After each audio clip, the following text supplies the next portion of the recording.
Mesdames, Messieurs, bonjour. Plus que quelques jours et l'opération d'appel public à l'épargne pour la constitution du capital de la Société métropolitaine d'investissement sera bouclée. L'horloge tourne donc et le compte à rebours est lancé pour les souscripteurs retardataires. Le montant de la souscription reste inchangé, 10 000 francs CFA l'action pour un minimum de 15 actions correspondant à 150 000 francs CFA. Alors que l'opération de souscription se poursuit donc dans les guichets des banques agréées, nous tenterons en première dorsale de cette émission de lever un pan de voile sur la structuration, dit-on, de cette SMIG et éclairer la lanterne des téléspectateurs sur cette société privée à économie mixte qui verra le jour au terme de cette opération qui est en cours. En deuxième dorsale de cette émission, nous parlerons de cette augmentation du budget 2018 de 176 milliards de francs CFA dans l'ordonnance signée cette semaine par le président de la République qui a fait mention. Une réelle bouffée d'oxygène adossée sur les bonnes performances de l'administration fiscale et la remontée du prix du pétrole brut sur le marché, comme l'a précisé cette semaine le quotidien à capitaux publics Cameroun Tribune. Quelles sont les réelles incidences de ce correctif deuxième du genre du budget 2018? On en parlera également dans cette émission.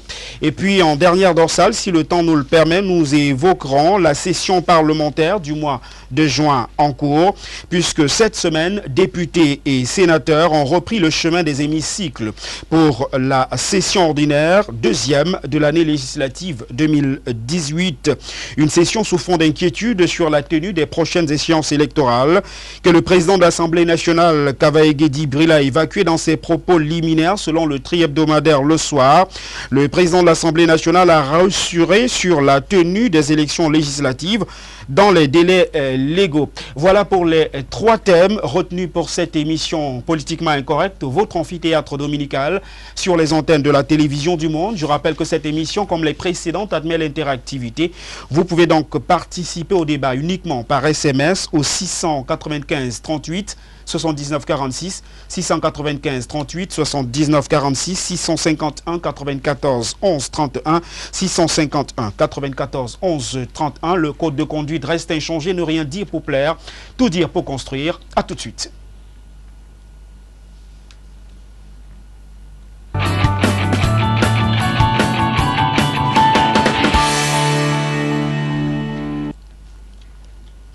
Je vais rapidement décliner le profil des invités qui ont bien accepté notre invitation ce dimanche. D'abord, barista Maître Achou Julius Achungotabe. Bonjour et merci d'être venu ce dimanche sur les antennes de la télévision du monde.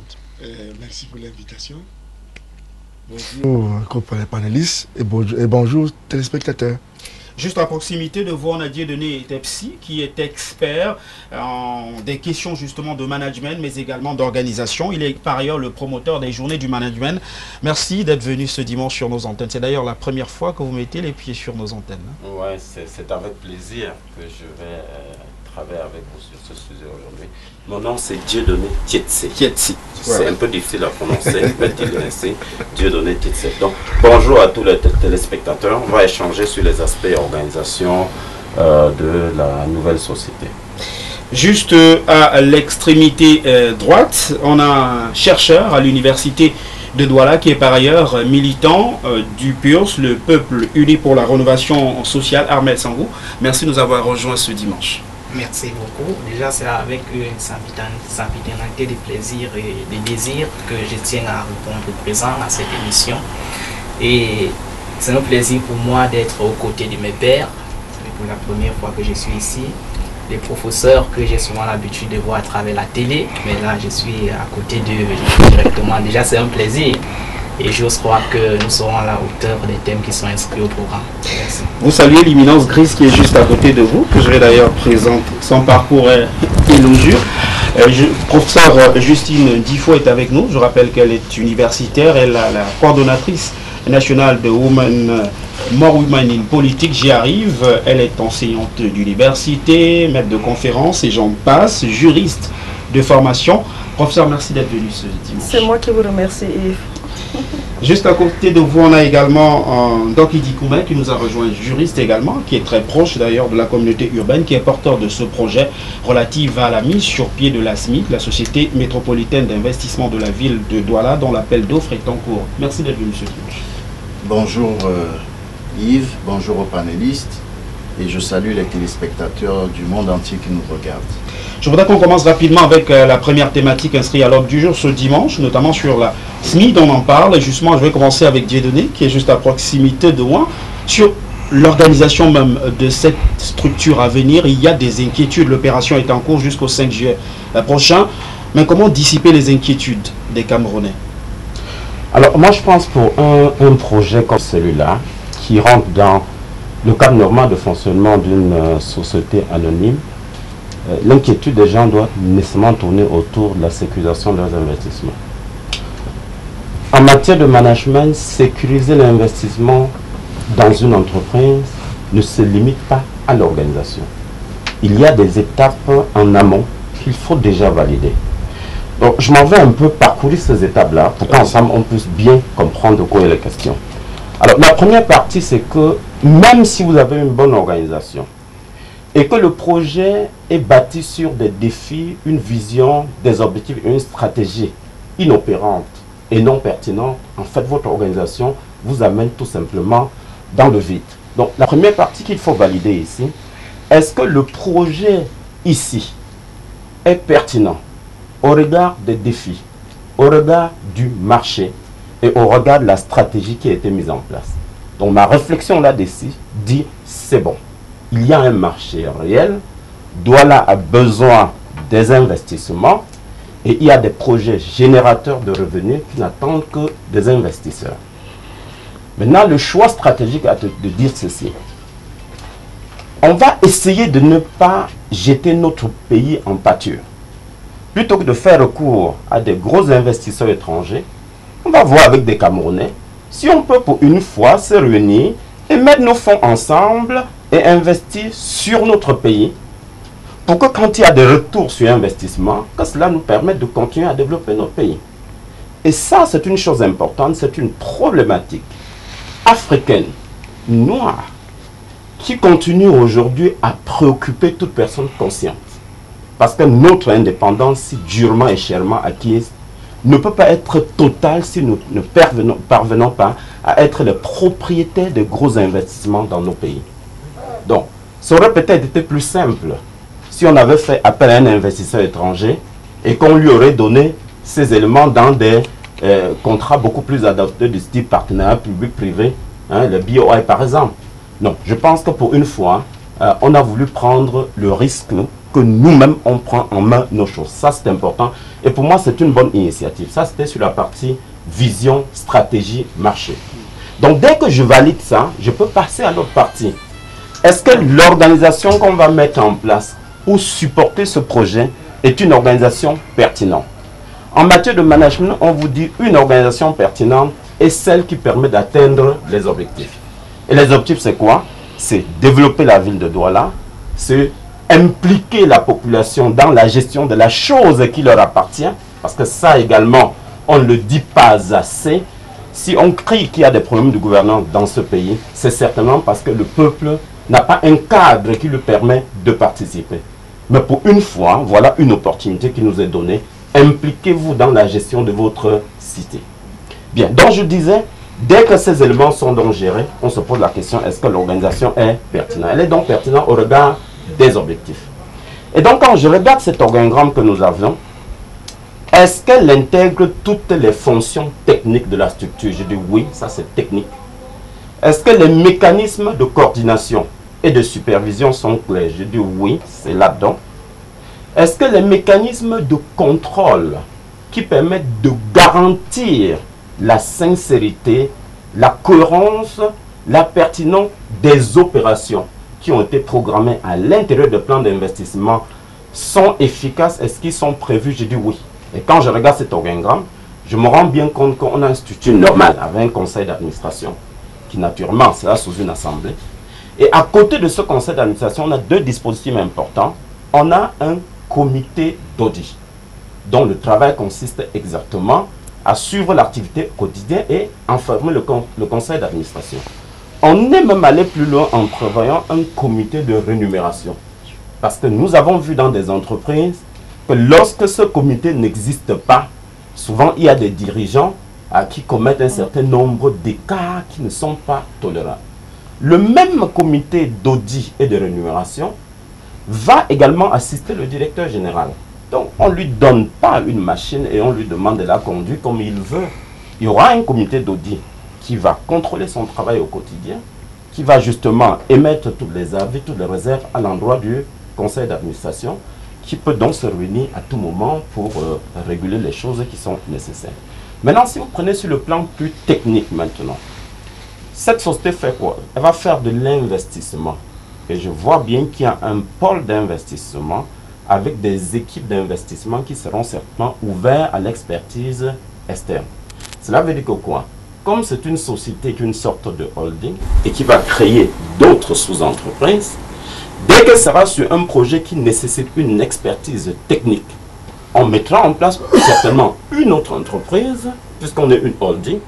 On sera peut-être propriétaire, en fait détenteur de la majorité du capital de cette entreprise-là, peut-être en partenariat avec un autre partenaire technique, qui cette fois-là ne viendra pas seulement gagner de l'argent, mais viendra également s'impliquer parce que si le projet n'a pas de résultat, elle-même n'aura pas de retour sur investissement. C'est entre autres mécanismes. On a également un pôle gestion de projet. Vous savez que ce genre d'entreprise ne fonctionne que sous mode projet. C'est vrai qu'il y a un mode opération après. C'est-à-dire chaque fois, on commence un projet, on le gère, on le met en œuvre, et puis on met en exploitation pour certains cas. Parce qu'il n'est pas interdit à la société également de réaliser des projets pour quelqu'un d'autre. L'État peut demander qu'on réalise un projet pour lui, on réalisera son projet. Donc, à cette partie-là, je me rends compte justement, la structure de gestion de projet, elle existe. Et c'est une bonne chose parce qu'il y a également des équipes projets à l'intérieur. Dans la partie opération maintenant, c'est-à-dire quand on a fini de construire un projet, il faut qu'on mette le projet en exploitation. Et à ce moment-là, on a toutes ces fonctions support qui comprennent et les ressources humaines et les ressources financières et toute l'expertise en matière de gestion. Donc quand je regarde l'ensemble de ces grandes données-là, je dis, ok, la structure organisationnelle telle qu'elle a été prévue, elle répond aux exigences d'une telle entreprise. Bien plus encore, ce qui m'intéresse là-dedans, c'est la simplicité de l'organisation. Je trouve qu'elle n'est pas costaude. Et quand j'ai fait le ratio entre le nombre de postes support et de postes techniques, je me suis rendu bien compte que les postes support de l'administration sont nettement inférieurs. C'est pratiquement le 1/5 de l'ensemble des effectifs. Vous savez que nos employeurs ont également ce problème. Parce que souvent, quand vous regardez la répartition des charges de l'entreprise, surtout dans les entreprises publiques, c'est vrai, ce n'est pas une entreprise publique ici, il faut le dire, alors on se rend souvent compte que la structure administrative consomme beaucoup plus de ressources que la structure technique. C'est-à-dire que quoi? L'entreprise, au lieu de se concentrer à financer son activité et sa production, met plus de temps à financer le fonctionnement, le contrôle, et du coup l'entreprise est tournée vers elle-même au lieu d'être tournée vers le client. Ça, c'est un élément important également que j'ai vu là-dedans. Un autre élément très important qu'il faut le dire. Nos entreprises publiques souffrent de quoi? De la bureaucratie, des lourdeurs administratives. Cette structure, si elle fonctionne comme telle, elle sort totalement de ce cadre-là et va permettre une réactivité rapide, une centralisation sur les besoins du client. Donc, ce sera une entreprise qui fonctionne sur la philosophie d'une entreprise privée, qui est managée sur la philosophie d'une entreprise privée, qui est astreinte à des obligations de résultats et qui doit produire des résultats, sinon les dirigeants seront sanctionnés. La dernière chose, c'est maintenant les règles de fonctionnement. J'ai regardé les politiques de gestion. Parce que quand vous avez une organisation, un organigramme, en lui-même, il ne veut pas dire grand-chose si vous ne le documentez pas avec des fiches de poste qui décrivent justement les fonctions de chaque poste de travail. J'ai également regardé ces documents et j'estime que c'est bien fait. Donc l'autre élément maintenant, les politiques de gestion. J'ai vu l'énoncé des politiques de gestion. Et celle qui m'a le plus intéressé ici, c'est celle notamment liée au recrutement. Parce qu'une fois que votre organisation est mise en place et que les ressources sont mobilisées, vous avez un problème en bas, il faut la piloter. Souvent l'organisation peut être bonne, mais le pilotage pose des gros soucis. Et les soucis commencent au moment du recrutement. C'est pour ça que j'étais très content en lisant dans les documents que le poste de directeur, c'est un poste qui va être fait sous appel d'offres international. Très bien. Il en est de même pour les autres postes de chef de département. Ce qui veut dire que quoi? Ces gens seront sous contrat.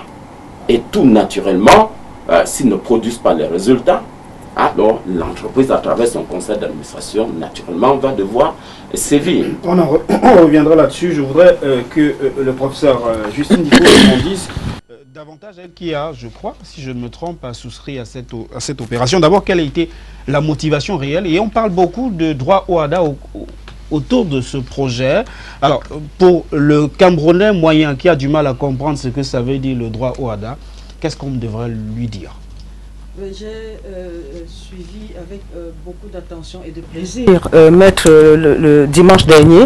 Il s'est étendu très largement sur les questions, les ramifications entre ce dispositif, ce mécanisme de financement et ce que prévoit le droit OHADA. C'est tout simplement un système de gestion populaire. L'appel public à l'épargne, c'est prévu par le droit OHADA, mais là, nous sommes au cœur du financement participatif.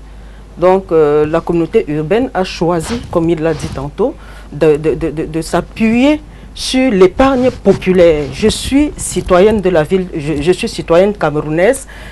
Par exemple, pour ce qui est de moi, vous m'avez demandé qu'est-ce qui m'a poussé à m'engager. Je suis citoyenne, née à Douala. C'est cette ville qui m'a vu naître en 1965. 53 ans après, ma foi, j'entends des gens dire que cette ville est invivable.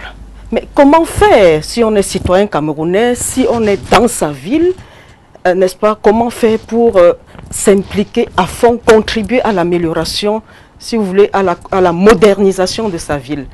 C'est avec beaucoup d'intérêt que j'ai suivi tous ces développements et j'avais lu, j'avais compris et maintenant je suis heureuse que la plupart des Camerounais soient au courant justement de ce mécanisme de financement qui est protégé d'un bout à l'autre, aussi bien en amont qu'en aval. Donc je dis bien que j'ai été engagée, je me suis décidée à m'engager parce que le dispositif pour moi il est transparent.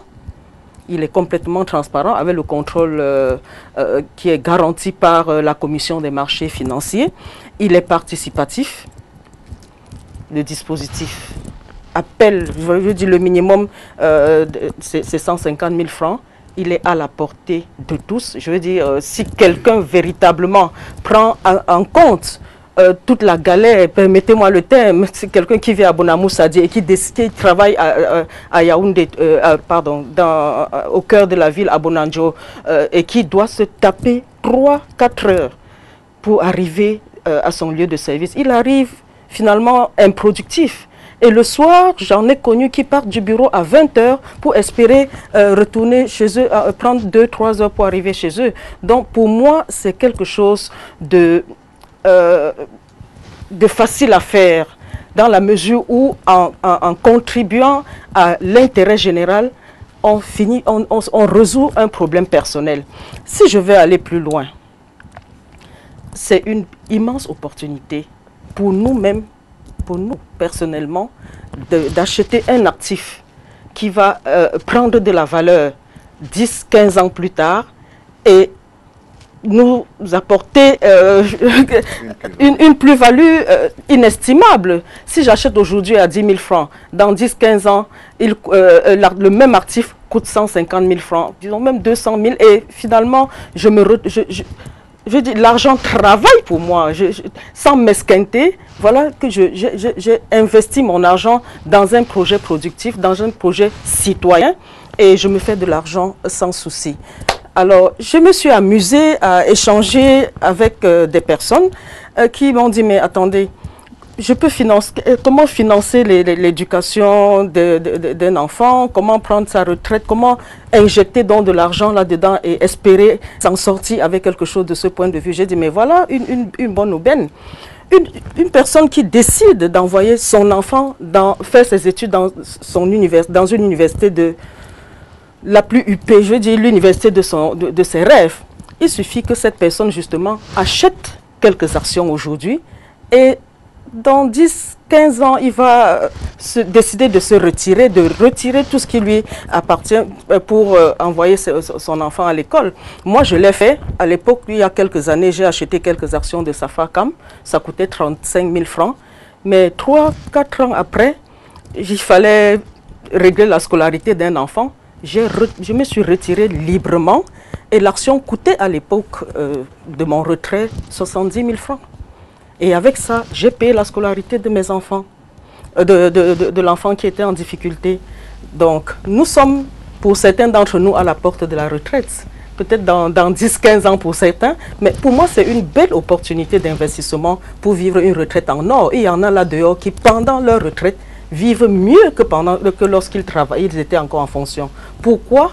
Parce qu'ils ont appris à prendre le risque d'investir dans quelque chose de productif. Et là, je vous assure, pour moi, j'ai pris ce projet comme étant un projet tout à fait inclusif parce qu'il n'est pas élitiste. Le montant, le capital minimum, les actions à prendre de façon minimale est accessible à tous et n'importe qui peut décider de mettre à part de côté quelque chose pour acquérir le minimum. Et ça nous permet en même temps de cultiver de développer le goût du risque. Le goût du risque, peut-être au-delà même du goût du risque, de reformater notre état d'esprit en sorte de développer ce qu'on lit dans le développement personnel. Et quand nous lisons tous ces grands dans le monde, tous ces grands hommes qui se sont fait de l'argent, de développer leur intelligence financière. Notre intelligence financière est aujourd'hui formatée pour nous amener à être des salariés, à faire un travail qui nous rapporte de l'argent. Ce n'est pas mauvais en soi, mais lorsque des opportunités comme celle-ci se présentent, c'est l'occasion inouïe de dire, bon, je prends quelques actions, je vais laisser mon argent travailler pour moi et me produire des dividendes. Donc, au-delà des dividendes, il y a que l'actif prend de la valeur et c'est cette valeur, n'est-ce pas, qui permet d'asseoir définitivement son potentiel financier. Donc, Idikouma, je voudrais qu'on dise quelque chose sur la pérennité pardon, de l'entreprise qui sera mise sur pied au terme de cette fameuse opération. Il y a quand même que la communauté urbaine va détenir à peu près 23% du capital de cette entité-là. Et je voudrais finalement qu'on revienne sur la question qui vous a été posée la semaine dernière par un téléspectateur. Si le président décidait de dissoudre les communautés urbaines, que deviendra la SMI et ces actions-là? Merci Yves. Après avoir entendu les deux précédents panélistes, que j'applaudis parce que ce que j'ai entendu est d'une pertinence telle que je n'aurais peut-être pas eu à dire autre chose. Mais avant de répondre à votre question, permettez-moi de rappeler 2 ou 3 petits éléments importants. Cette société est une société de droit local. Non seulement une société de droit local, mais ce sera peut-être la première grande société au Cameroun qui appartiendra entièrement au Cameroun. Mais ce sera, M. Tessela dit autrement, ce sera une société patriote. Parce qu'elle sera une société à 100% détenue par les Camerounais. Cela a une incidence importante. C'est que l'ensemble des dividendes va être distribué aux Camerounais. Cet argent va rester au Cameroun. Pour moi, c'est important. Très souvent, la plupart des sociétés que nous avons, nous voyons que le capital est détenu à 98% par des étrangers et 2 ou 3 ou 4 ou 5% par des Camerounais. Mais pour la première fois, on met en place un mécanisme qui permet aux Camerounais d'être entièrement propriétaires, n'est-ce pas, de leur société. Donc ce n'est pas négligeable. C'est la raison pour laquelle, comme l'a dit le professeur Guifo tout à l'heure, chacun doit se sentir concerné. Il s'agit du développement de la ville de Douala, qui est la capitale économique du Cameroun, et il s'agit du développement de notre pays. Donc ceux qui traînent encore les pieds doivent donc se dépêcher. Maintenant, pour répondre à votre question, si demain la communauté urbaine disparaît, qu'adviendra-t-il de la SMID?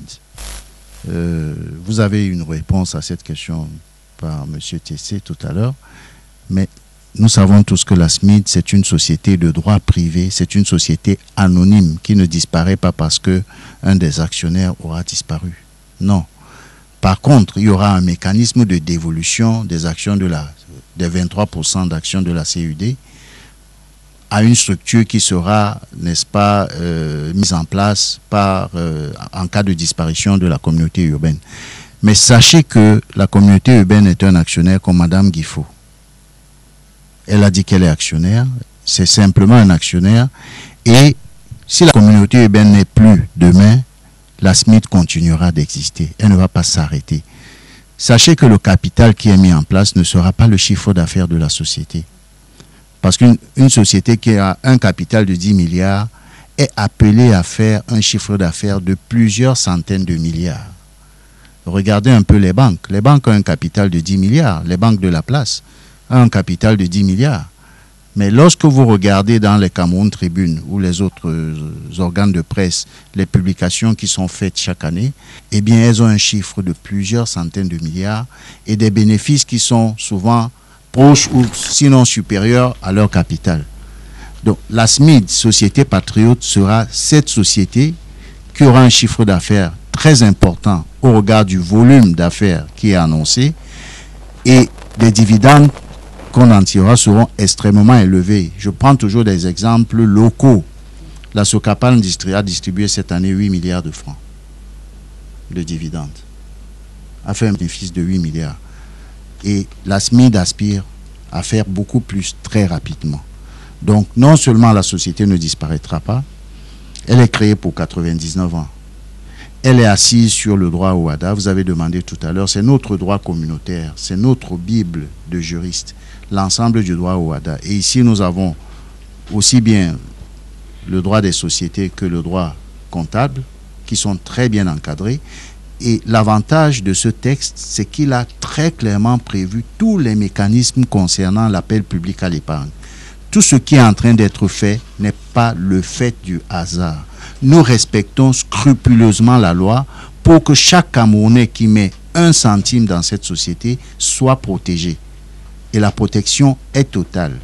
On vous a rappelé tout à l'heure qu'il y a la commission des marchés financiers, mais il n'y a pas que la commission des marchés financiers. Lorsqu'une société a 2 commissaires aux comptes, comme ce sera le cas, eh bien, ils seront les gendarmes, au-delà même de l'audit interne qui est déjà prévu dans l'organisation. Et M. Tessé vous a très bien expliqué tout à l'heure que lui qui est expert en organisation, quand il vous dit qu'il applaudit des 2 mains, il a apprécié ce qu'il a vu, c'est que son œil d'expert a compris que ce n'est pas, permettez-moi l'expression, du bricolage, mais que c'est extrêmement sérieux.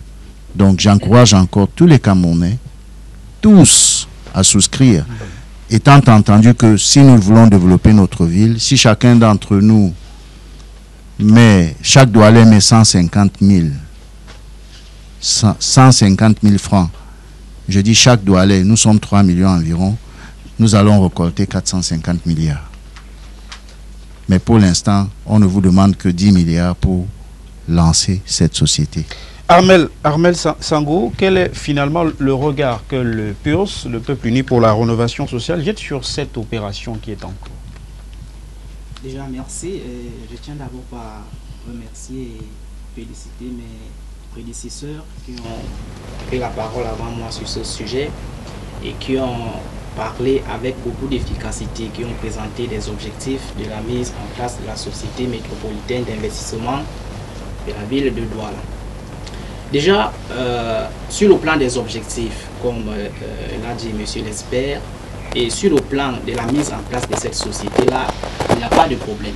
Mais moi, je vais un peu essayer d'embrayer beaucoup plus sur l'angle des risques. Quels sont les risques, n'est-ce pas, majeurs que cette société peut générer?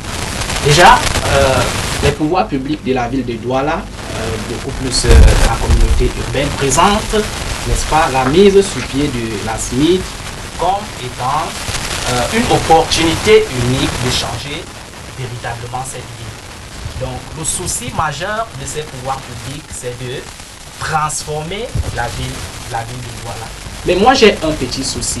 Est-ce que la SMID, dans son implémentation, va se faire, n'est-ce pas, dans un air vide? Parce que nous partons d'un constat qui nous éclaire tous, c'est que la ville de Douala aujourd'hui est démographiquement invivable. Il ne se passe pas un seul jour sans que des milliers et des milliers de Camerounais arrivent à Douala. Aujourd'hui, on évalue la démographie de la ville de Douala à près de 3 millions d'habitants, 3 millions d'âmes. Mais la question qu'on se pose, c'est celle de savoir, oui, SMID, c'est un très bon projet, mais est-ce qu'on va implémenter ça dans un air vide?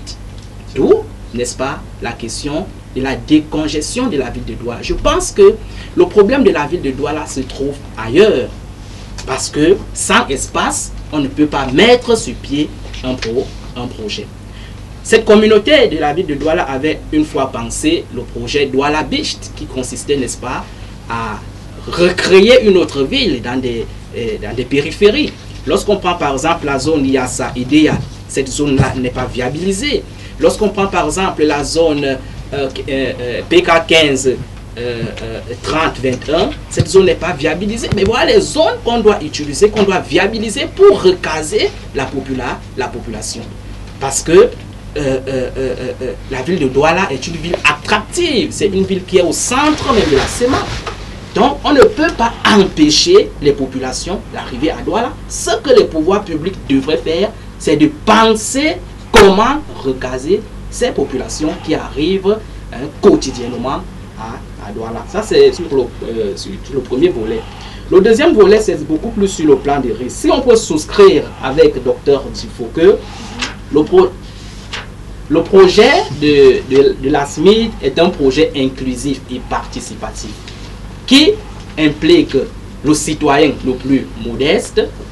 Nous pouvons dire que sur le plan, par exemple, de la temporalité, c'est-à-dire le temps, cela ne permet pas à tous les citoyens, n'est-ce pas, de pouvoir acheter les actions. Lorsqu'on voit le temps qui a été donné du 23 mai au 5 juillet 2018, je pense que c'est le temps pour un citoyen quelconque d'acheter une action. Passer ce temps-là, il serait clos, si j'ai une bonne compréhension de cette chose. Tout à fait, encore que tout peut s'arrêter à tout moment, hein, lorsque le montant justement du capital sera atteint. Donc ce n'est pas un délai qui est forcément... Ah, tout à fait. Un autre risque qu'on peut évoquer, c'est la dépendance de ce projet vis-à-vis de la communauté urbaine de Douala, parce qu'on risque, n'est-ce pas, d'assister dans l'avenir à une sorte de conflit d'intérêts. Et il y a un autre projet qu'on a soulevé ici avant moi, qui est celui, par exemple, de la réconfiguration de la scène politique camerounaise, à travers, par exemple, le réaménagement constitutionnel ou alors la mise en place complète des articles de la Constitution. Aujourd'hui, nous vivons, n'est-ce pas, un contexte marqué par la décentralisation. Le président a cette volonté inébranlable de mettre sur pied le processus de décentralisation. C'est pour cela qu'il a mis sur pied tout un ministère. Alors, il s'agit là des indices qui montrent que prochainement, le président risquerait de mettre sur pied les régions pour, n'est-ce pas, finaliser avec ce processus de décentralisation. Et qui dit mettre sur pied les régions, dit inexorablement la mort des communautés urbaines qui seront remplacées par des présidents qui seront les présidents des régions qui seront élus par leur peuple. Donc voilà, en quelque sorte, les risques qui entourent et qui accompagnent ce projet de SMID, qui est d'ailleurs un projet salutaire, il faut le dire. Mais déjà, il faut voir dans quelle mesure, dans quel espace on va l'implémenter et prendre en considération tous ces risques. Vous allez réagir. Maître Julien Chachon-Gotabé, on parle des risques. C'est peut-être que le problème de tous les Camerounais, vous avez souscrit à cette opération, vous n'avez pas eu le sentiment que vous risquez votre argent? Vous savez, dans les affaires, la première chose à gérer, c'est les risques. Qui ne risque rien ne gagne rien.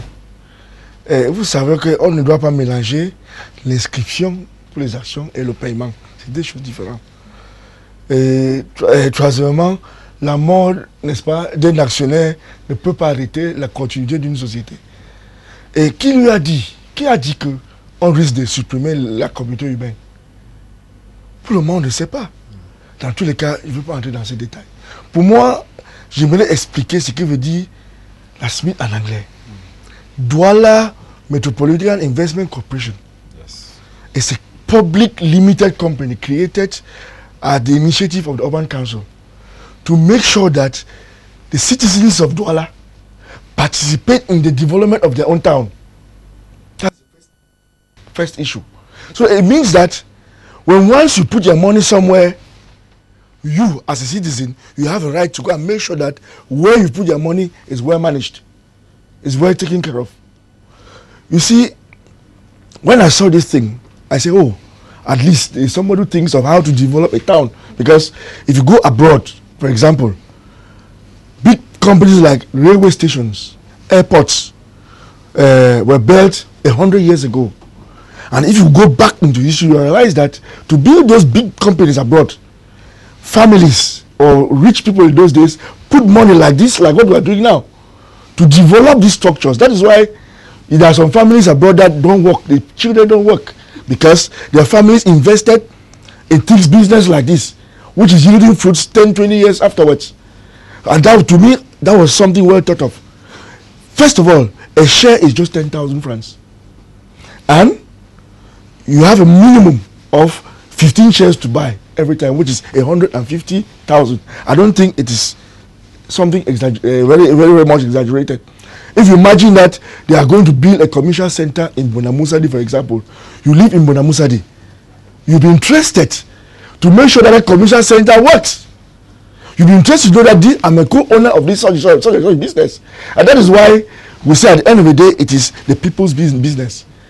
When it comes to guarantees, you should understand that to obtain to create a company, to operate, you need licenses from the government. There cannot be any guarantor in any business more than the government. That's why. So it doesn't mean your money can never disappear. You never have problem with your money. So this is the type of business I encourage businessmen to come and put their money in as soon as possible for it to work. And if you are part of it, you have to make sure that you supervise it to make sure that your money, you get it back when the time comes. Dieudonné Tiessi, je voudrais qu'on s'arrête quand même sur cette SMIC là. On spécule autour d'une société qui est encore virtuelle puisqu'on en est à la recherche des fonds pour constituer le capital. J'ai presque envie de vous poser une question naïve. A-t-on mis les charrues avant les bœufs? Autrement dit, pour le Camerounais, on cherche l'argent pour constituer le capital d'une société qui n'existe pas. Est-ce qu'on est dans le bon procédé? Mais toute entreprise commence par là. On a une idée, on la formalise, même si vous allez financer par vous-même. Vous faites exactement le même process. Après, parce que quand vous avez fini votre organisation, comme on l'a fait là, le schéma organisationnel, qui naturellement, quand elle rentre en application, sera ajusté en fonction de contexte, parce qu'une organisation vit, et quand elle change d'organisation, elle doit également l'accompagner. La phase suivante, c'est la mobilisation des ressources. Et justement, c'est ce qu'on est en train de faire là. Et une fois qu'on aura mobilisé les ressources, on peut poser la question du pilotage. Mais je dis que d'office, on a des structures et un cadre des politiques de pilotage. Ça, souvent, ça manque dans nos entreprises. C'est pour ça que vous allez vous rendre compte que dans une organisation donnée, quand le promoteur n'est plus là, l'organisation s'arrête. Parce que rien n'a été formalisé. Souvent, nous allons comme ça, chacun y va à sa manière, et à un moment donné, lui-même n'est plus capable de maîtriser l'évolution de l'organisation. Une entreprise de cette taille ne peut pas tenir sans formaliser une organisation avec tous les outils de gestion. Donc, le défi, à mon sens, qu'on doit relever, c'est le suivant, et Prof l'a dit tout à l'heure. En réalité, pour la toute première fois, les Camerounais sont, excusez-moi, un peu perdus du fait qu'on leur demande de faire une chose qu'ils n'avaient pas imaginée. Vous demandez de participer de façon active, de dire votre mot, de contrôler l'action de développement de votre ville. Ça, on ne l'avait pas fait jusqu'ici. Et je pense que c'est une opportunité, à mon sens. Ce n'est pas des questions d'organisation maintenant. Vraiment, c'est des questions de citoyenneté, d'appartenance. Je pense pour moi, c'est une belle opportunité. Moi, quand j'ai vu ça, j'ai dit, ah, peut-être qu'ils se sont même trompés. Mais là, on nous a ouvert une brèche. On me demande d'aller dans ma ville maintenant et de dire mon mot.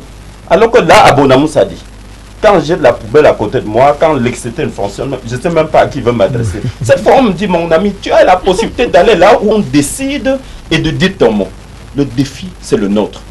C'est maintenant celui des populations d'être capable après de mettre une association, ceux qui ont 150 000, et de désigner un représentant qui, justement, dans les instants de décision, va devoir parler pour eux. Et là, maître, prof, et vous, c'est notre travail, nous les leaders. C'est là où commence notre propre travail. Parce que je suis sûr que le gars de Mbopi qui va mettre son argent aura de la difficulté à savoir justement comment est-ce qu'il va être présent. Mais c'est notre travail maintenant, nous qui sommes devant, qui parlons ici, il faut savoir que nous prenons des responsabilités. Quand nous partirons d'ici, il faut qu'on sache qu'on doit être capable justement de fédérer tous ceux qui ont mis un peu d'argent pour qu'ensemble on crée cette association qui va nous permettre d'avoir nos représentants au conseil d'administration. Ça, c'est extrêmement important. Le risque pour moi pourra être un risque managérial lié au fait que le peuple lui-même ne réussit pas à jouer son rôle. Vous comprenez ce que je veux dire à ce moment-là? Parce que le peuple qui a 47% oui, qui a 47% de part. Et n'oublions pas une autre chose importante. Les grosses entreprises nationales ont 20%. C'est des entreprises qui savent déjà comment les choses se passent. Donc même si le peuple n'est pas très présent, mais on a déjà les grands hommes d'affaires, les grandes entreprises qui seront présents pour demander compte. J'ai dit grande entreprise nationale à 20%, mais j'ai oublié de dire qu'il y a également les entreprises publiques qui détiennent 10%. Donc l'ensemble de ces institutions qui savent déjà comment se jouent ces mécanismes détiennent déjà 30% et ont déjà une représentation supérieure à celle de la communauté urbaine. Et si je suppose qu'il y a 200 autres personnes comme lui, moi, elle, écoutez, moi je ne laisserai pas les choses passer comme ça. Donc si nous détenons dans les 47%, à peu près, disons 20%, et qu'on s'associe aux grosses entreprises, on a déjà 40%. Donc ça nous permet de balancer la communauté urbaine à côté si nous rendons compte qu'elle n'est même pas capable d'assurer le rôle que nous attendons d'elle. Et le dernier élément qu'il faut comprendre, regardez, tous les gros fonds d'investissement, tous les grands investisseurs, quand ils veulent mettre beaucoup d'argent dans un pays, ils demandent la garantie de qui? De l'État. Ok. Nous avons cette garantie déjà. Parce que via la communauté urbaine, l'État est présent. Et qu'est-ce qu'on gagne? Peut-être qu'il ne fallait pas le dire ici. Le marché sur lequel on va investir, on a acheté le terrain à combien? 1 milliard. On a acheté le terrain à qui? Le terrain appartient à la Maïture. On a acheté 1 milliard. Mais il y a d'autres éléments sur lesquels on ne va pas acheter puisque le terrain appartiendrait déjà à la communauté urbaine. C'est ça. C'est ce que j'ai compris dans ce projet. C'est exact. Donc comme le terrain appartient à la communauté urbaine, il y a un apport réel qui est déjà là. Et quand la communauté urbaine viendrait à ne pas être là, parce que les régions sont mises en place, mais la même question à laquelle on répondra, c'est que le bâtiment de la communauté urbaine reviendra à qui? Les biens de la communauté urbaine reviendra à qui? Une partie reviendra certainement à la région et d'autres parties aux mairies d'arrondissement. Donc si l'État décide qu'un marché qui est dans une mairie d'arrondissement revient à la mairie d'arrondissement, ça veut dire que la part de la communauté urbaine qui est dans la structure en question sera prise en compte par la mairie d'arrondissement le plus simplement possible. Et ce qui est intéressant pour ça, c'est que vous et moi, on sera là pour rappeler, dire et surtout définir les règles de gestion. Et c'est ça qui m'intéresse parce que pour une fois... Toutes les mairies ont souscrit. D'ailleurs, toutes les mairies ont souscrit. Ça, c'est déjà une bonne chose. Bien. Ça veut dire que demain, ce que je voulais terminer en disant, je suis content que la ville sache qu'elles existent. Et moi, je ne veux pas demander à quelqu'un l'autorisation d'exercer mon droit. Dès qu'elle serait dans la maison, là, je souhaite que les Camerounais, que les autres fassent comme moi. Il faudra qu'on soit présent. Si ça ne marche pas, on aura une grande responsabilité là-dedans. Aussi bien que dans notre pays, on a laissé plein de choses se passer devant nos yeux.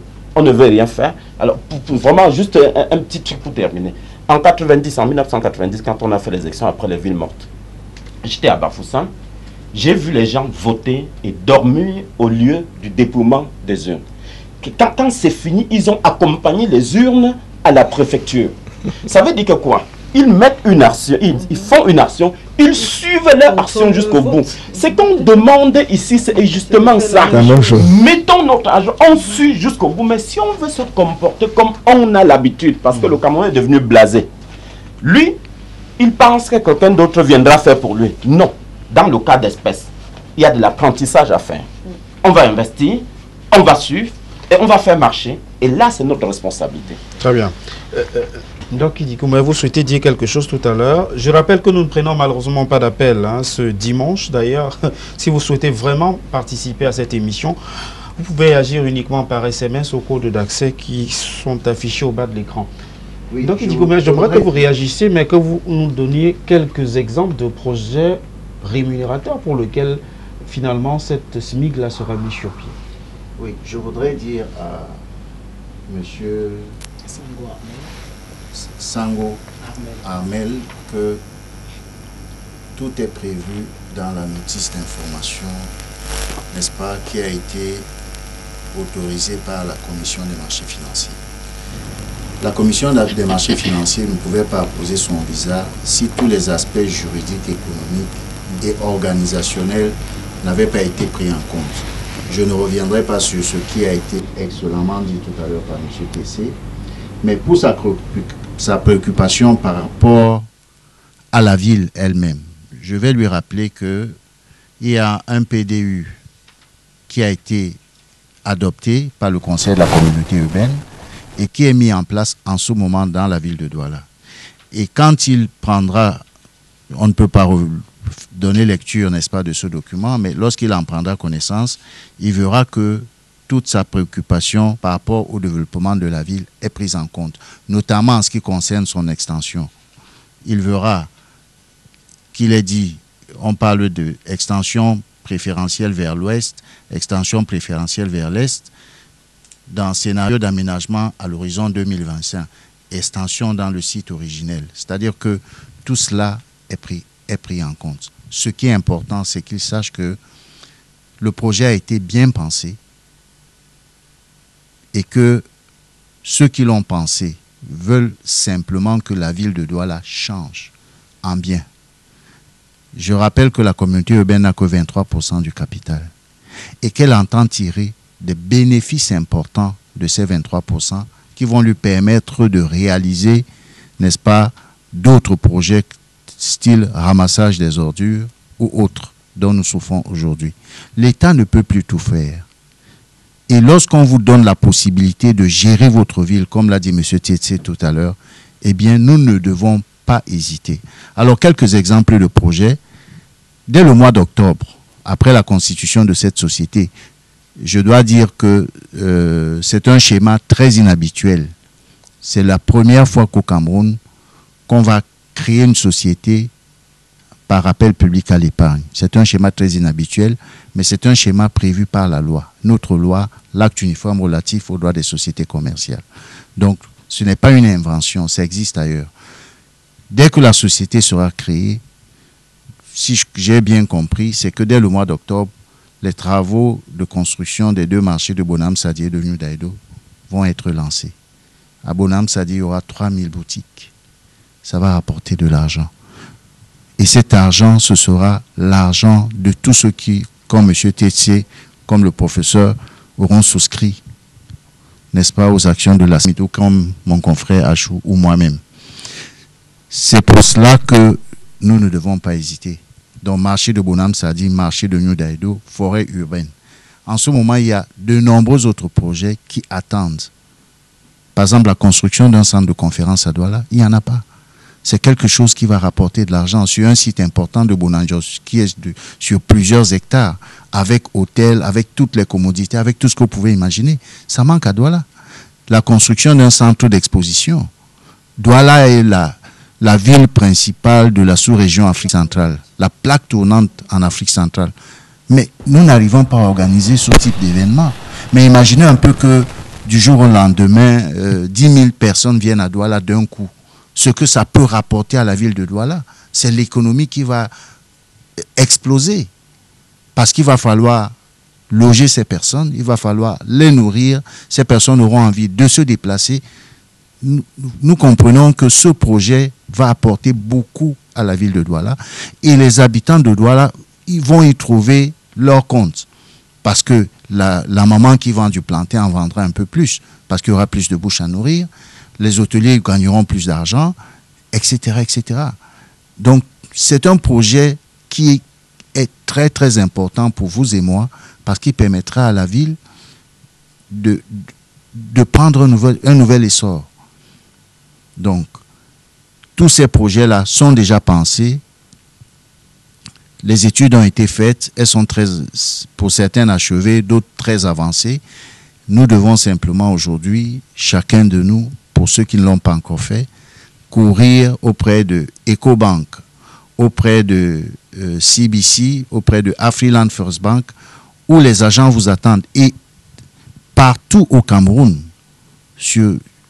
dans toutes les agences de ces banques au Cameroun. Donc n'hésitez plus, allez-y, c'est un projet qui est bien pensé. Et vous avez, je crois que les doutes sur l'organisation ont été levés par un expert en organisation, dont la parole est connue, dont la rigueur est connue. Donc allez-y, il n'y a plus de doute. S'agissant des investissements, nous savons que nous aurons des dividendes. Et le professeur vous a dit tout à l'heure qu'au-delà des dividendes, le jour où je dis j'ai besoin de mes 150 000 qui seront devenus peut-être 300 000 ou 400 000, eh bien, je vais à la société, je dis, je cède mes actions. Le mécanisme se fait automatiquement et vous reprenez votre mise avec toutes les augmentations que cela aurait apporté. Donc, vous ne risquez absolument rien. Je voudrais justement rebondir sur ce que vous venez de dire et poser cette question au professeur Lucien. On parle de la possibilité de céder ses actions, c'est aussi ça le principe. Mais est-ce qu'il n'y a pas le risque pour une société à économie mixte? D'abord, on fera un peu de pédagogie. C'est quoi en réalité une société à économie mixte comme celle qu'on souhaite mettre sur pied? Et quels sont finalement les risques dans le fond? Quels sont les risques dans le fond pour quelqu'un qui achète des actions? Je vais le dire terre à terre, parce que nous sommes pas à l'amphithéâtre, nous sommes en train de nous adresser aux citoyens lambda. Sérieusement, l'architecture juridique est déclinée, toutes les garanties sont mises en place pour rassurer l'actionnaire, le citoyen qui aimerait prendre acheter quelques actions, le montant basique étant de 150 000 francs.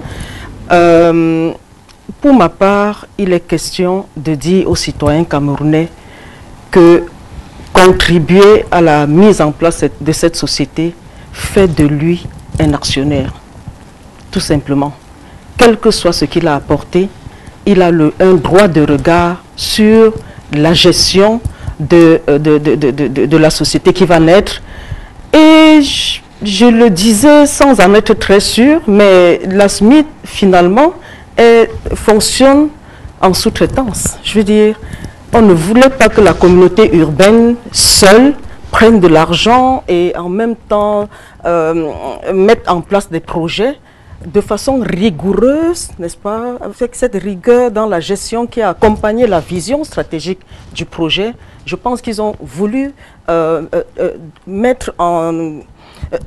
accorder à la SMIT cette assistance en maîtrise d'ouvrage, n'est-ce pas, pour que la gestion soit faite de façon en respectant les standards, les règles de l'art. Nous savons tous que la plupart des Camerounais avaient pour principale crainte le fait que ce soit, entre guillemets, les fonctionnaires qui se retrouvent à la tête de cette structure à gérer ou bien dans le conseil d'administration. Non, c'est la loi qui s'applique. Ce sont les règles de gestion des sociétés d'économie mixte connues dans le droit OHADA qui vont s'appliquer avec toute la rigueur juridique que cela impose. Je voudrais que vous dites un mot. Est-ce qu'il y a des cas d'école? C'est souvent pour ça qu'on aime en exemple au Cameroun, puisqu'on aime les exemples qui viennent d'ailleurs. Est-ce qu'il y a des cas d'école de ce type d'entité mise sur pied et qui ont fonctionné? Voilà, si vous venez au cas d'école, il faut savoir qu'en Europe aujourd'hui, on parle de près de 10 000 entreprises. Et sur la place de Paris, vous avez près de 1000 entreprises. Il y a 20 sociétés économiques. 20 sociétés économiques à Paris. Vous en avez aux États-Unis, presque dans tous les pays. Et Paris a été développé par cette société économique. Sachez que la défense que nous admirons... Non, à Londres, la même chose à Londres. La City qui a été reconstruite, c'est par ce type de société. près de nous, à Dakar, à Abidjan, Ouais, même d'accord. le troisième pont qui vient d'être construit, c'est un pont à péage, c'est une société d'économie mixte. Le nouvel aéroport de Dakar, c'est une société d'économie mixte. Donc ça se fait déjà en Afrique. Et quand vous regardez les résultats, le nouveau pont d'Abidjan, le nouvel aéroport de Dakar, eh bien vous vous dites, pourquoi ailleurs ça marche si bien et pourquoi ça ne pourrait pas marcher chez nous? C'est que personne n'avait jamais osé. Il a fallu prendre du temps pour expliquer, aussi bien aux administrations qu'à nos concitoyens, ce que c'est que cette société, son intérêt. Maintenant que les gens comprennent, moi je dis à 1 million de Camerounais de mettre leur argent à la SMIC. Parce que 150 000 pour moi, ce n'est pas assez. 150 000 Camerounais. Il faut 1 million de Camerounais. Je sais que dans la ville de Douala, plus d'1 million de personnes peuvent mettre 150 000 francs à la SMIC. Alors, Armel, est-ce que l'expert a répondu à votre préoccupation qui était relative notamment à la gestion de l'entité qui sera mise sur pied, notamment à la SMID, avec cet appel international à candidature pour ce qui est notamment de la désignation ou de l'élection d'un directeur de cette entreprise-là? Bon, disons, le but n'a pas été évacué totalement. Comme disaient souvent les anglo-saxons, on va seulement dire wait and see. On va voir ce que Je voulais juste ajouter qu'il y a quelques téléspectateurs qui souhaiteraient avoir votre numéro pour constituer, parce qu'ils disent avoir souscrit à cette SMID-là. Ils souhaitent donc être membre du syndicat des actionnaires que vous allez certainement que vous allez constituer. Bon, on va leur donner le numéro de Dieudonné Tietsi, c'est le 699 90 33 42 699 90 33 42. Vous pouvez donc le joindre et commencer à constituer votre fameux syndicat. J'aimerais qu'on dise un mot et qu'on sorte définitivement de ce sujet avec vous, Maître Achou. S'il y avait un dernier message à faire passer aux habitants de la ville de Douala, qui sont les premiers concernés par ce projet, quel est le message? Yes, the first message is that there's an opportunity for you as a citizen to become a shareholder. And once you're a shareholder, you have a right to participate in the General Assembly of the company. And while in the General Assembly of the company, you have a right to participate in determining who is a board member. You vote your board members according to the number of shares you have. So this is an opportunity, as we see. You can decide that rather than going on an individual basis, you create a trade union, a union of shareholders to defend their interests. I will advise most of those guys in the market, because there are going to be 3,000 shares. If you are a shareholder, you certainly understand what it takes to get a share in that market. So once it's better to become a shareholder and at the same time have your share than wait to see what will happen. And before you realize all the shares have been taken and you start complaining afterwards. You know, we have the same problem with the markets in Marché Central and all the other markets. To get a share there is very difficult. But this is an opportunity. You come in as a shareholder, it will be easier for you. Secondly, this Metropolitan company is not only for the project that they have presented. It's going to be like a holding company from which there will be creation of other companies. So as you're part of that holding company, you are the master, you're going to be the master of all the companies that will be created thereafter. There's a good example, for example. A good way I would like to mention. If it is for us to build a new bridge from Bonaberry to the town, Smith can raise that money and we'll build a bridge, we'll put a toll gate, and that money that they're collecting is going to provide dividends for you and me, and at the same time, it will satisfy the population from crossing easily from Bonaberry to town and from town to Bonaberry without any problem. So the best thing that I advise every businessman or anybody who's capable is, please endeavor to subscribe for shares in this company, because this is the future. Très bien. J'aimerais qu'on sorte définitivement de ce sujet sur la SMIC pour dire rapidement un mot. Malheureusement, le temps nous tient à la gorge. J'aimerais qu'on dise un mot sur la deuxième thématique retenue ce dimanche, notamment relative à l'ordonnance signée par le président de la République cette semaine sur l'augmentation du budget de l'exercice 2018 de 176 milliards de francs CFA. Armel Sangou, j'aimerais qu'on commence avec vous cette semaine. S'agissant justement de cette augmentation substantielle du budget de cette année, Cameroun Tribune parlait de bouffée d'oxygène. J'ai presque envie de vous demander, est-ce qu'on ne s'asphyxie pas compte tenu du fait qu'un budget, c'est un équilibre de recettes et dépenses? Alors là, il faut déjà commencer par rappeler qu'il s'agit là d'un deuxième tour, parce que le premier tour a été fait, je pense, en mars 2018. Donc, ce que le président venait de faire là, c'est la deuxième expérience. Ce qu'on peut retenir, c'est quoi? C'est que le Cameroun vient de revoir sa copie budgétaire. C'est la quintessence qu'on peut, n'est-ce pas, retenir de l'ordonnance portant collectif budgétaire, signé le 4 juin 2018 par le chef de l'État, Paul Biya. À la lecture de ce texte, qu'est-ce qu'on peut retenir? L'on note une augmentation du chapitre 17 relatif aux produits et revenus de l'État. L'on passe ainsi d'une enveloppe budgétaire de 4 513,5 milliards à 4 689,5 milliards. Cette variation consacre un relèvement du budget 2018 en concurrence de 176 milliards de francs CFA. Cette ordonnance, n'est-ce pas, crée un certain nombre de conséquences sur, n'est-ce pas, la vie des citoyens camerounais. Parmi ces conséquences, on va par exemple assister à l'augmentation des impôts, par exemple. L'impôt va augmenter et c'est le citoyen lambda qui va en subir. Déjà, au niveau du pétrole, on assiste à une sorte d'augmentation. Et même au niveau international, la dette, n'est-ce pas, du Cameroun à l'international risque d'augmenter. Et on se situe là à une sorte de risque, n'est-ce pas, d'une nouvelle intervention du FMI au Cameroun. Et on sait que lorsque le FMI intervient dans un pays, c'est que l'économie, n'est-ce pas, de ces pays-là se porte très mal. Ce qu'on peut retenir, n'est-ce pas, de l'ordonnance portant collectif budgétaire signée par le président le 4 juin dernier, c'est que déjà, il y a un problème de prévision.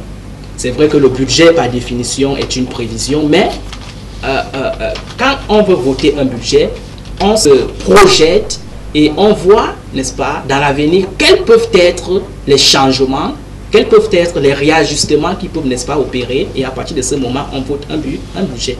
Et si on tenait, n'est-ce pas, en compte toutes ces modalités, on ne serait pas en train de vivre, n'est-ce pas, ce que nous sommes en train de vivre là maintenant. Professeur Justine Difo, j'aimerais qu'on vous dise vraiment un mot sur ce budget. Cameroun Tribune semblait justifier cette hausse du budget par le fait, par exemple, que deux institutions, notamment le ministère de la décentralisation et du développement local et le Conseil constitutionnel, avaient été mis sur pied après l'adoption du budget de l'année 2018. Est-ce que c'est seulement cet élément sur lequel on peut s'appuyer pour justifier cette hausse du budget et quelles peuvent être les incidences? Bon, il faut dire que par principe, tous les pays sous programme le font, recours à cet exercice. Donc il ne s'agit nullement d'une remise en cause de la loi des finances qui a déjà été votée. Tous les pays sous programme. Ce qui veut dire que lorsque, pendant les missions de revue du Fonds monétaire international, on constate qu'il y a des ajustements à faire, ma foi, il faut intégrer ces ajustements. Vous-même, vous avez cité les deux exemples. Il y a eu des faits qui peuvent amener à une modification de circonstances budgétaires, comme on dirait en droit, de circonstances économiques, de circonstances budgétaires. Est-ce que ce n'est pas encore de l'improvisation? Non, ce n'est pas de l'improvisation, c'est juste que un pays étant sous programme, les missions du Fonds monétaire international arrivent et vérifient et contrôlent et assurent le suivi et l'évaluation des engagements pris par l'État. Si entre-temps, il y a des facteurs qui ont évolué, des éléments qui ont changé, des ajustements qui doivent s'opérer, la loi a été votée devant le Parlement. Il faut, par parallélisme des formes, que cette loi, que l'on retourne devant le Parlement pour qu'il valide à nouveau cette loi des finances avec les nouveaux ajustements qui ont été opérés entre-temps. C'est de cela qu'il est question. On l'a vu partout dans le monde. En Grèce récemment, on a vu, on l'appelle par ailleurs collectif budgétaire. N'est-ce pas? Le collectif budgétaire, c'est juste ce mécanisme qui permet de revenir sur le budget qui a été déjà voté et de dire, voilà, il y a quelques hic, il faut ajuster sur tel point ou sur tel autre pour des raisons avérées.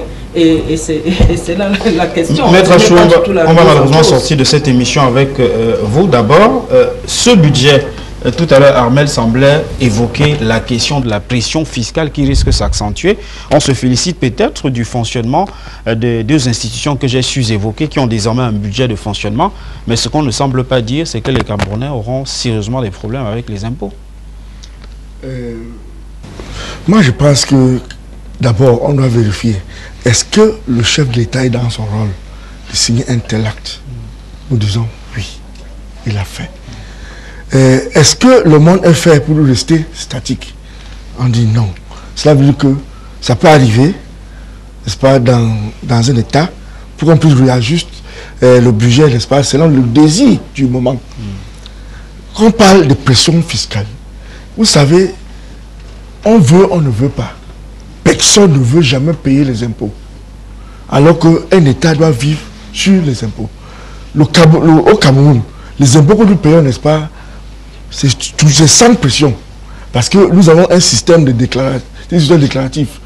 On ne vient pas, n'est-ce pas, vous imposer à payer. C'est vous-même qui doit partir vers, n'est-ce pas, l'inspecteur des impôts pour déclarer vos impôts. Donc moi je ne vois pas là où on va parler de la pression. Parce que c'est lorsque vous mentez, c'est à ce moment que vous aurez le problème avec l'État. Mais si vous partez vous-même avec tous ces hérités, faites vos déclarations au Cameroun, vous n'aurez jamais de pression, vous n'aurez jamais de problème.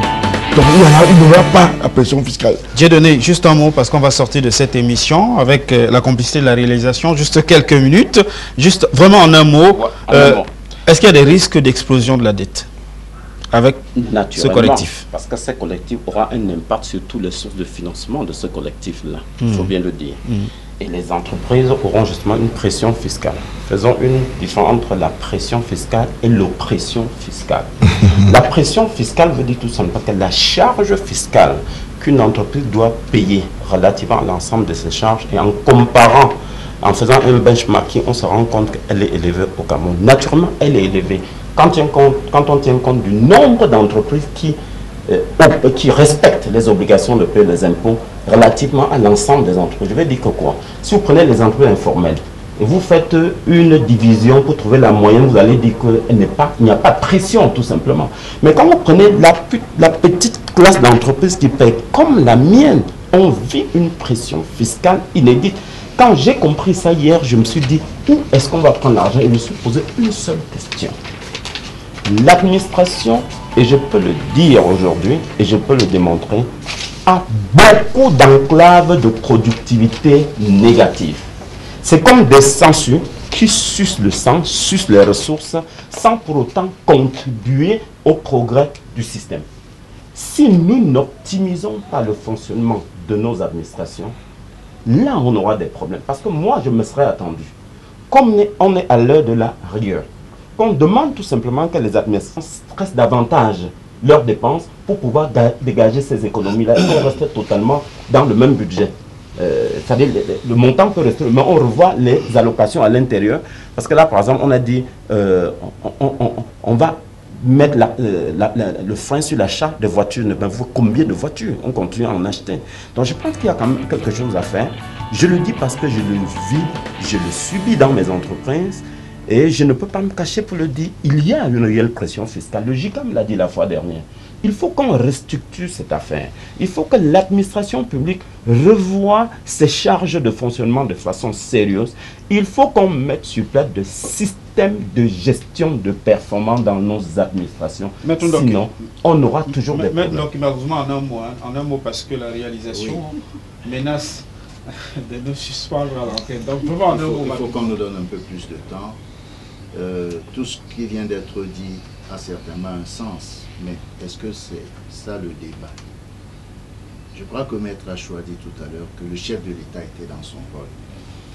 Et nous savons que c'est quand même un vieil administrateur qui connaît le fonctionnement de l'administration. Cet acte qu'il a posé est un acte banal, qui n'a rien d'extraordinaire. Et lorsque vous avez décliné ce sujet, je crois que vous avez indiqué où est-ce qu'il compte trouver de l'argent pour financer cette augmentation. Le baril de pétrole est en hausse. Les variations du pétrole. Oui, mais en tout cas, nous aurons déjà de la réserve. Le baril de pétrole est en hausse. Donc, il compte trouver de l'argent. C'est une niche importante pour lui. Ça a été dit clairement. Donc je ne veux pas, je ne pense pas que signé du chef de l'État qu'il faille s'émouvoir particulièrement par rapport à cette augmentation. Faisons confiance à notre gouvernement qui a quand même au niveau du ministère des Finances quelqu'un qui est connu pour avoir une certaine rigueur et une certaine connaissance, n'est-ce pas, des finances. Faisons-lui confiance et voyons où nous allons. La pression fiscale que nous subissons, nous la subissons tous. Mais ce n'est pas de cela qu'il s'agit. Quand il y a de l'argent qui vient en plus dans le pays, cet argent permet de financer davantage, n'est-ce pas, les investissements prévus par l'administration. C'est là où il faut regarder. Qu'est-ce qu'on va faire de cet argent? Et j'espère que cet argent va permettre de soulager un peu plus la misère des populations. Merci Maître Dorky. Malheureusement, le temps imparti accordé à ce programme est arrivé à son terme. On a connu quelques minutes de retard, plusieurs minutes de retard à l'allumage, mais voilà, il faut respecter le timing. Je vais remercier Maître Julius Achungotabe, qui est avocat au barreau du Cameroun. Merci d'être venu ce dimanche encore. Juste à proximité de vous, je voudrais dire merci également à Dieudonné Tietsi, qui est expert en management et organisation, promoteur des journées du management. Merci d'être venu ce dimanche sur nos antennes. Je remercie également Ahmed Sango, qui est donc issu du Peuple Uni pour la Rénovation Sociale, qui est également chercheur à l'Université de Douala. Merci d'avoir fait le déplacement. Je remercie infiniment le docteur Justine Difo, qui a fait le déplacement depuis... Professeur, j'y arrive. Professeur Justine Difo, qui a fait le déplacement de Yaoundé pour participer à cette émission. Elle est la coordonnatrice nationale de l'ONG More Women in Politics. Elle est également universitaire chevronnée à la notoriété désormais internationale, hein, c'est peu de le dire. Je voudrais remercier également Ndoki Dikoumé qui nous a rejoint ce dimanche. Bon anniversaire par Ricochet. Le gâteau d'anniversaire, c'est où? Ce sera demain. D'accord, mais par anticipation, très bon anniversaire. Ce sera demain. On espère qu'on sera invité au partage du gâteau.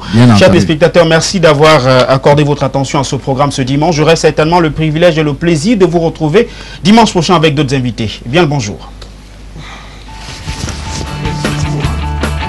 Bon.